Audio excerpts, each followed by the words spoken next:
to Freeform Lifestyle. It's the end of the week and that must mean one thing. I'm creating a video to share with you what family meals we ate this week using my Ninja Foodi 15-in-1.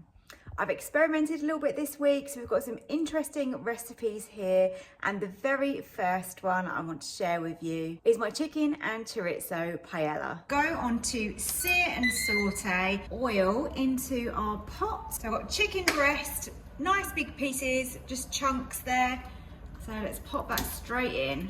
We want to give the chicken a little bit of seasoning, so just very simple salt and pepper. We've got a little bit of colour on the outside of that chicken, that's all we need. So let's remove that from the pot. And now we go straight in with onion, red pepper and some chorizo. So that I'm going to add some garlic, so around a teaspoon of garlic.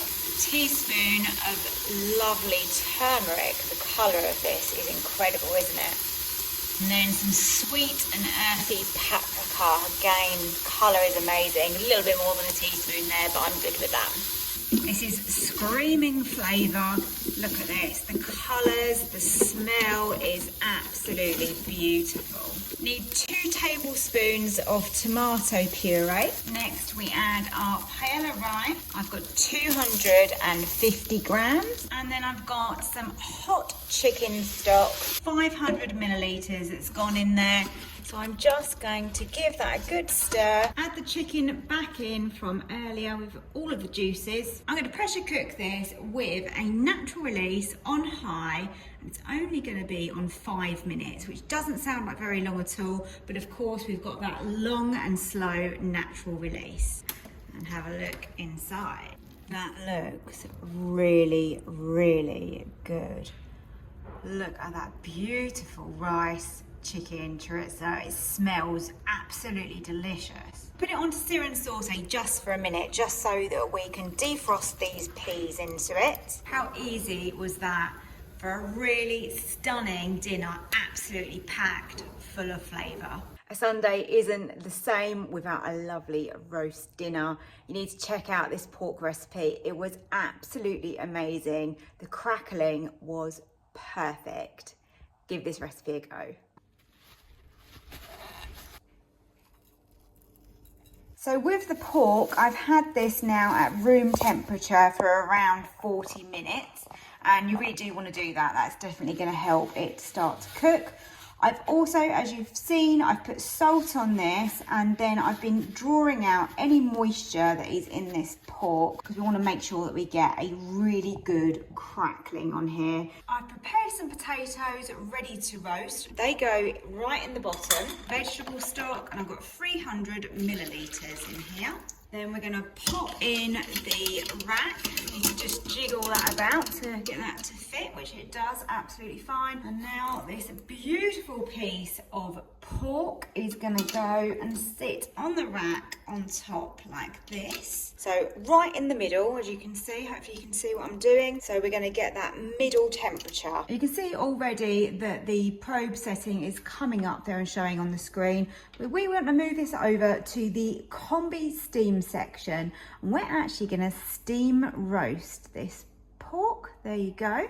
Okay, so we've got either manual here and you do your target temperature, or you can do preset and you can choose your meat. I'm going to opt for medium well on mine, and it literally is as simple as that when you use the preset. So we're going to trust in this, we're going to trust the probe, and let's start cooking it. Oh my goodness, let me show you. Wow, is all I can say about that. Can you hear that? That is crispy. That crackling looks amazing. The roast potatoes on the bottom look really good as well. I'm so pleased with how this pork has turned out. Look at that. And the crackling, of course, is super crispy and delicious. Took a bit of time, but literally no effort in the Ninja whatsoever. What an amazing roast this is gonna make. This dinner was a little bit more experimental because it was a 3-part, 1-pot Ninja dish. So that means that I used the rack and we used the 3 tiers This came out so well. I'm so impressed. You definitely need to try the steam meals option. I'm going to start by weighing out my rice. I'm just using a basmati rice here, and I'm going to have 170 grams. I'm going to put in a vegetable stock pot, so I'm going to use that in the rice, and that's really going to help to give it some flavour. Into the rice, I'm literally simply going to put a carrot, which is going to be diced up. Now let's move on to the broccoli. Some nice big chunky florets here. I'm going to use the foil, and I'm going to pop the broccoli inside. We want to get lots of Cajun on here. I'm going to give that a rub into the chicken. Cover both sides, plenty of seasoning. It's going to give us lots of flavour. This really is a very basic dinner, but I think it's a good family meal. Plus, you don't have to use Cajun. You can just use this method and put whatever you like into this. The same as the rice. Use what flavours you want. If you want to put loads of garlic into that rice, then go for it. With the chicken breast, we want to make another parcel. To begin, we just want to pour the rice into the bottom of the pot. Now I'm going to make up some stock, and I'm actually going to use some boiling water. It's just going to help speed things up. Put the vegetables in, so we've got carrots and peas, and I've also added a little bit of sweet corn as well. Now we can pour over our veggie stock. And then over the top of that, we'll place our rack. I've got the broccoli on the middle one and the chicken on the top. And then put the slider over to the center on the combi steam. And we want steam meals, which is the first setting. Gonna leave that on 200, and we're gonna change the time to 20 minutes. And it's as simple as that. This looks really lovely. There's no liquid left in there. If you have a look. It's nice and fluffy. Rice on the plate. Let's top that with that juicy chicken, and then just grab some broccoli for on the side as well.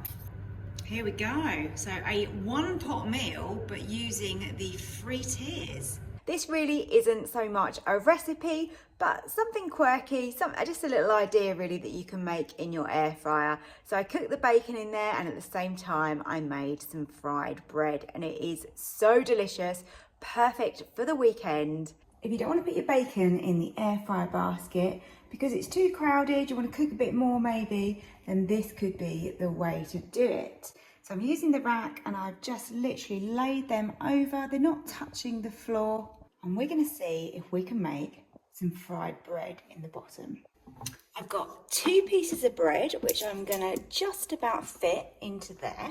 Literally lay this on top, and we're going to air fry it. I'm hoping that all the fat and the gorgeous juices from this bacon are going to make that bread taste so good. There's no right or wrong here, just depends how crispy you like your bacon. I like to air fry mine. That's my favourite method with bacon in the Ninja. I normally leave it on 200, and it probably is going to take around 8-ish minutes. That is exactly how I like my bacon.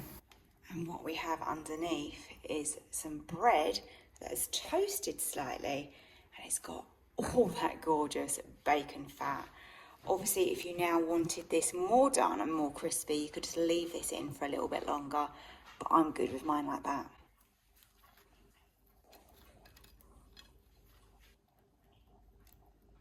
So thank you for watching episode 6 of family meals that we ate this week using the Ninja Foodi 15-in-1. I hope you enjoyed it. If you did, remember to hit the like button below, subscribe if you're not already, and if you turn on that notification bell, YouTube will let you know when I upload my next video as well. Thanks for watching, and I will see you next week.